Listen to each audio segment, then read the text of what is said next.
Hello and welcome to Active and Healthy with Gina. It's lovely to have you with us today. I hope that you're at home and you are ready, seated in that comfortable, sensible chair to do your first 10 minutes of Ageless Grace.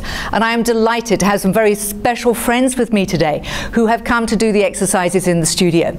So on this side, I've got Zandra, and I have got Patsi, and I have got Carol, and we've got Rashied from the office again because we thought we'd balance it with 4 people. As we say, Ageless Grace is for anybody, whatever age. So thank you all for coming and sharing and being with us. They are part of my Saturday class. They've been coming to the Ageless Grace classes for almost 2 years. As you can see, they all look really fit, really healthy, which they are. My husband Nick names them the Ageless Rockers. So I'm very thrilled that they're going to be here today for us to be able to do the class. So the 3 exercises that we are going to do today, although we've got 4 bits of music. The first exercise is called Yo Baby. It's all of our stretches. So we're going to be just taking a stretch and holding it. So as always with Ageless Grace, the rule is voice of the body is always wise. So if this is the first time you're watching the show and you're taking part in these classes, find a solid chair. It can be without arms or with arms. Be barefoot and let's get ready to go. Second exercise we're going to do is get down and get up. So there's going to be a little bit of stretching down to the floor and up. And the third one is called Dance Party. And that's about emotional expression. It's about moving your top. It's about moving your legs. And you'll see these girls all love and have great dancing feet. So let's get going. Let's start with these stretches. And with our Yo Baby exercises, we're going to do 10 minutes of Ageless Grace. Okay, let's start with our hands up. So we're taking a nice big wide stretch and we're just going to hold it up and stretch those arms, maybe hold it back a little bit more. And then we're going to bring the hands together overhead. We're going to clasp the hands, interlace the fingers, turn them inside out, and then we're looking up. Look up to your hands, look up to the ceiling, and just hold for a few minutes or a few seconds. That's lovely. And then slowly bring your arms down, holding that stretch. How are we doing? That's great. Just hold it. Shoulder height. Nice. Feel that stretch out of your shoulders. If for any reason the shoulder's uncomfortable, then just relax it. You don't have to do this bit. Let's take the hands behind us. We're stretching and holding these arms up as high as they can go. Whatever's comfortable for you. We all have different ranges, different levels of mobility. That's great. Lower the arms down slowly. We're putting one hand on the waist. We're going to put the other hand up overhead. And we're just stretching to the side. And we're holding that stretch. So these are all nice, slow stretches. Just loosen up the muscles. And let's go the other side. Change hands now. Put the other hand on the waist, other hand up. Let's go to the side. Hold that stretch. Beautiful. So down we come. Let's just roll these shoulders. So roll the shoulders back behind you. Lovely. And we're going to work on now just stretching out the hip a little. So we're going to lift one leg wherever's comfortable. If you can hold under the leg or on the knee. And just rotate that ankle. That's lovely, Carol. Great. Nice, Sandra. Doesn't matter which leg you're doing at home. Start with one. We're working to the other. Now, if you're feeling mobile enough, stretch and cross the leg. So you're resting that ankle on the opposite knee. We'll just hold that stretch. Oh, we're going to run out of music, so quickly we've got to go to the other side. Always got to balance the body. So roll the ankle. So we're going to put that leg up and just hold that stretch. So we've just started getting the body loosened up. Okay, all right, next one is our get up and get down. So tap your legs, stretch these hands up, and we're tapping these knees again and reaching down a little ways, not going too far. I want you to keep this back nice and loose. So we're tapping our knees, reaching forward, just a little ways to begin with. Up, knees, forward. So we'll just do down halfway. Now the next time we're going to go all the way down to the floor if you can. So knees and floor and knees and up. So we're not doing it too fast. So we're just going up and down, hands up, knees down to the floor. So just find your own rhythm and pattern. Lovely. So we just stretch out this back and whole body. We're going over the heart line, which is making this heart go a bit faster. And we're going to switch now to doing it with one hand. So one arm. So tap leg. Up. Tap. And just down a little to begin with. We're not going all the way down to the floor. We're just going to do 3, reaching a little way. So you're not going to get too far out of your own range. And then now we're going to go down to the floor. Floor. Knee. Up. Let's pick up the pace a little. Up. And up. How's everyone doing? All good? Are they all still breathing? It's gone quiet back there. They're normally much noisier than this in class. Last one on this side. And we're doing the other hand. So tap, up, tap and just a little way down, not the whole way to begin with. Just make sure this side's nice and loose as well. Okay, now all the way down to the floor. Come on, let's go. Up and down. How are we doing at home? It's nice and easy. Just getting this back going.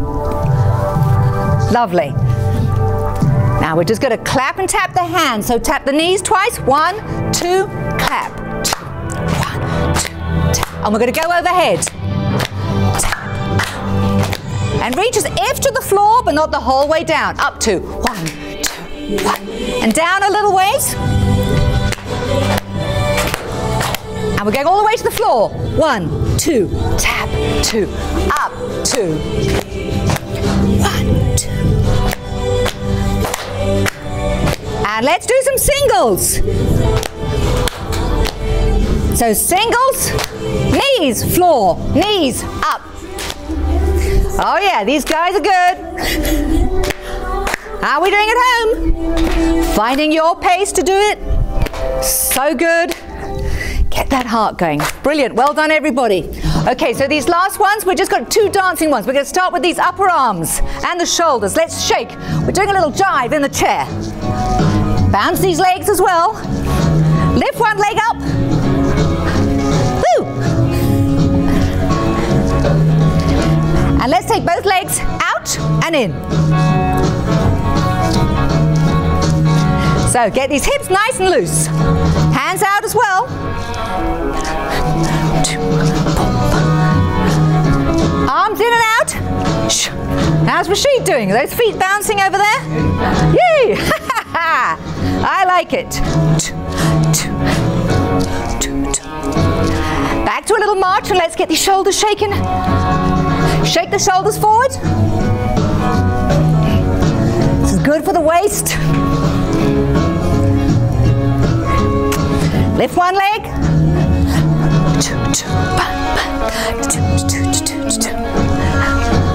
And good. Legs in and out. In and out quicker.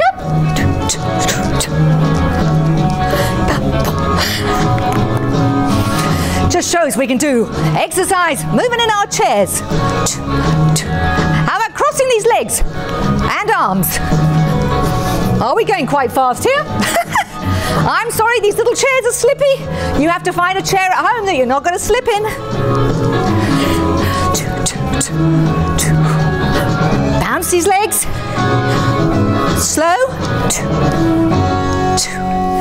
So that's one of our dance ones. We have to make sure we get lots of dancing in. So we're going to keep this heart rate going, keep these legs going a little bit further. Let's get going with kicking these knees in and out.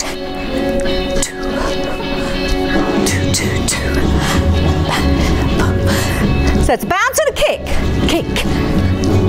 Zandra's legs bounce so quickly, so do Patsi's and Carol's. Oh, these girls are fast. I can't keep up with them. And we're going to do one heel to the side and in, and the other side. Point it with the finger as well. More of the body parts we're using, the more the heart's going to have to work a little bit harder. It's only 10 minutes. We can all do 10 minutes. Rocket girls. the beauty of this song, or these dance party tracks, are that it's about your emotional expression. You dance the way you want to. And kick it toe forward.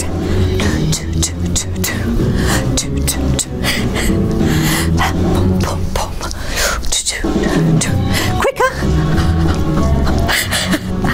Oh yeah. How's that heart rate going, Rashied? You still with us? Oh good. Just checking. Patsi? Yeah. Zandra all right? Yeah, well. Okay. Both knees. Heels out and back. Shh. Woo. Gotta keep these bodies moving. We're almost there. Not much longer. Let's finish with some crossing. Arms and legs. Good for your coordination. Good for your balance. And quicker. Oh, those legs are going so fast, Sandra, I can't even see them. Woo! There we are. 10 minutes of ageless grace with Gina, and today, thank you, Patsi, Zandra, Carroll and Rashied, and we hope that you had fun at home as well. So grab a glass of water, we're going to go to break, and then on to our next section. Thanks a lot.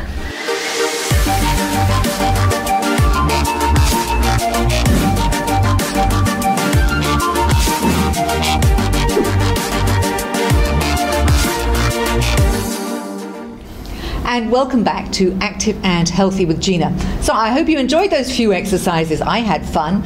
I was using my imagination and creativity. Got to play with a few new instruments this time, so I hope you did too. Well, I'm delighted on this second half of the show to welcome back a very special person. His name is Dr. Cameron Bruce. He's a GP. He's a specialist in palliative care. So we're going to be working on that meaty subject, which is talking about end of life and all those kind of things. So welcome. Nice to be here, Gina. Thanks for having me. Cameron, it's wonderful to see you again because on a very personal level, almost 8 years ago, you walked the journey when my beloved mother was sick for the last 6 months of her life, bedridden, and you were the doctor who came and helped myself and my sisters through that process. So I know before we got to discover and work around palliative care, I had no idea what it was. So maybe you could just explain to us what exactly that is. Well, so palliative care is a form of care that developed in the 70s, I believe. People recognized the need to change care for people who became more vulnerable and who were facing the last months or year of their life.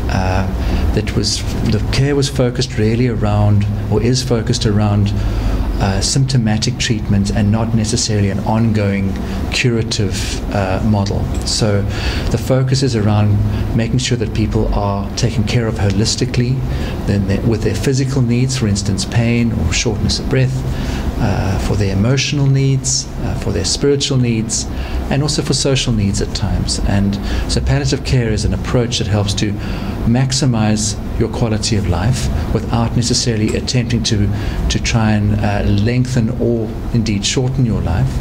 And that is the palliative care model. It focuses around patients and their families. I think that's important to acknowledge, that around a very sick individual or a dying person are normally friends or family who also themselves require containment and help. And so the model of palliative care involves a team to attend to all of those areas of care, but then also to look after the patient and their families. Yeah. Absolutely, and we experienced that on a real personal level, that we really felt included in the process. Because you're right, it's a journey that you do all share together. Yes. So that was a huge thing for us, I think, as a family. Yeah. Look, I mean, thinking back on our time together, I think that we had a kinship, and we shared a fairly intimate space. I think is actually the reality of that. When you're looking after someone who's so unwell and expected not to last much longer, I think you develop quite close connections with the people that you're looking after, and I think there's a certain amount of bringing a little bit of who you are, and there's an emotional exchange involved there. It's slightly slightly more in that vein of care as opposed to some of the harder, more stricter aspects of clinical medicine. So you bring a little bit more than just the medical decisions about what medicine to take or what to do from a practical point of view. And yeah, I think we all felt that. And because, as I said at the beginning, until you need somebody who has experience with palliative care, you don't really understand what it's all about. Yes. And it's a different type of care because one goes to the doctor, one gets the medication to get better. Sure. And as you say, this is about realizing now it's just about helping people be comfortable. Yeah, I think the modern palliative movement is to try and to bring palliative care or the palliative principles into the broader aspects of clinical medicine. So we all know that hospice is what the place where palliative care happens. A lot of people in Cape Town would have known of St. Luke's Hospice. Wonderful organisation. Wonderful. And the Hospice Palliative Care Association of South Africa advocate for palliative care in its broader sense. But what we're trying to do is to get mainstream hospitals, general practitioners, and people of all sort of interests in medicine to have a handle on palliative care, because we really believe that palliative care is a natural extension to any patient's journey, and that shouldn't necessarily be seen as being separate, so that people don't get into a space where they feel they're between a curative model and then a palliative model, and the two of them are so different. We're aiming to try and have a sort of gradual transition from one to the other and integrate palliative care into the broader offerings of medicine. I think that's very important. As we say, people will plan a holiday and a journey with great foresight and detail, but they don't want to plan the journey to the end of their lives. No. And I think one of the things that we just want to say to people is that it's okay to do that. I know it's hard for all of us to face our own mortality and to imagine that life will continue once we're gone. But for those of us who have children, we want it to continue. Sure. Yeah, I think that it's always a difficult conversation. I think all of us, when we face our own vulnerabilities, find it difficult to initiate those conversations. I think what we're trying to do is to encourage people to have those conversations a little bit earlier along the journey, so that they can make decisions and state their intent about how they want to be looked after while they still can. Because often the palliative practitioners often end up getting involved at a very late stage, and in fact that doesn't always end up with the best results. There's a certain amount of courage required to have these difficult conversations a little earlier on in the game, and that's encouraged in the medical field as well, just to initiate some of these conversations, as well as just to the general public, to say, look, if you know we've got an incurable illness, for instance, then there are people out there that it's worth having a conversation with, so you can advocate for what you want and plan for what you want while you're actually relatively healthy. That can be scary to do, but in some ways, in some ways it acknowledges what is there, and for people find it very fulfilling and rewarding to be able to acknowledge what is happening to themselves and in the context of their loved ones as well. They can be hard conversations, but very worthwhile. It is easier for some than it is for others. I was in one care home where one of the nurses saying her mother had found out about the Death Cafe, which is a place you could go and talk about death, and she was wanting her daughter to go with her and to take the other daughter, who was also late 50s, and the other daughter burst into tears, said Mum's not going to die, and ran out the room. So as you say, sometimes you can have a parent and some of the siblings or children who are ready to accept and open the conversation. But it's tough, isn't it, when you've got one member of the family who doesn't want to face it? That can be very tricky. And how does one handle that? Well, I think that you just need to tread. First of all, one has to be gentle in how you express things. I think one has to open a door without necessarily exposing something very scary to people. So initiating conversations doesn't necessarily force people to complete those conversations right there and then in those sittings. And I think the other thing that I often encourage is that these conversations are inclusive. The very person that actually needs to have that conversation is the person who's most scared to have it. So you do need to be able to introduce just the idea of having a conversation, and that person might not want to engage at all initially, but at some point will gradually get more used to that, because that conversation doesn't get any easier to have. No, you're quite right. Yeah. I remember at one stage in my life, I was very close to my mother, and I remember saying to her, "You're not allowed to die." I actually used those words. You're not allowed to die. You're not allowed to die before I do. Yeah.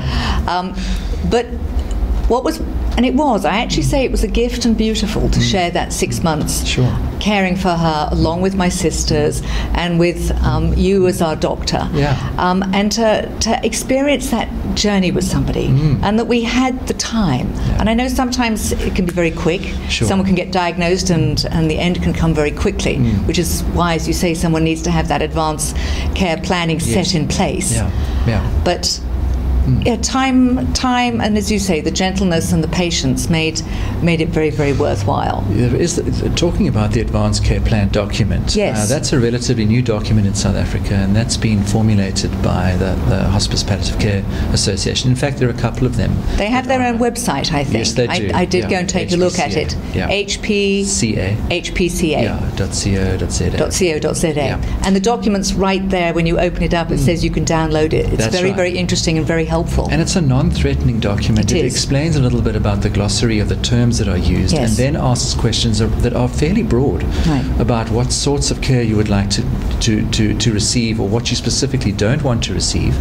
And it's not necessarily just intended for people who are at the very end of their lives. This may be for people who are vulnerable, who don't necessarily have the best quality of life, and decide that they don't necessarily want to go back into ICU or be resuscitated, etc. So, and that document can be reviewed and it can be changed. It doesn't commit you legally even. It just is a reflection of what your wishes are, so that if you can't advocate for yourself, that your family or a practitioner can get a sense of what you want and try and tailor your care in accordance with what you want. So that's certainly something that needs to be set up while you're still very much compos mentis and fit and able to make a decision, rather than be too frail to do anything with it. And that document can say that you want absolutely everything done for yourself because you're still loving life and your quality of life totally warrants that. Right. But in fact, in a year's time, as something's happened, maybe there's been a hip fracture and there's no longer the mobility, and then one's decisions or one's choices perhaps change, and you can review that document. So the encouragement is to engage with the document that in itself doesn't commit you to anything too scary, but just to maybe have that conversation. So it's intended for people who are not necessarily palliative patients in the classic sense. In palliative care, we've often used a question called the surprise question, and that is, would I be surprised if this person were to die in the next year? Okay. And if the answer to that is no, then you can start thinking in a more palliative way around the discussion and the treatment for that patient. Right. But an advanced care plan document doesn't necessarily just attend to people in that last year. It can be for people who want to make decisions about their broader care and what's important to them and what's not.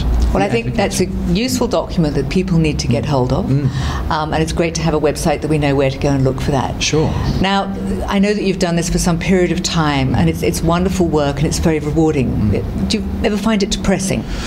I find it depressing at times if we get involved in very sad situations or sudden loss. But in fact, conversely, most of the time it keeps me connected with the essentials of life. It keeps me connected with, dying is part of life, and actually being in the privileged space of looking after people who are dying and being involved with their families keeps you very connected with the most essential things that actually make life what it is. So I consider it a very invigorating and rewarding work. It has its sadness. That's totally acknowledged, and it's right for it to be sad because there's always loss. Yes. But it's a wonderful area in which to work, and I get incredible reward from it. Yeah. Well, Cameron, thank you so much indeed. And I know that you do great work, and thank you for coming in and sharing with our viewers a little bit about what palliative care is, knowing that they can go and get some advanced care planning. And I really, really appreciate you taking the time and sharing the information. Lovely to have you with us. Gina. Thanks very much for having me. Thank you. Yeah.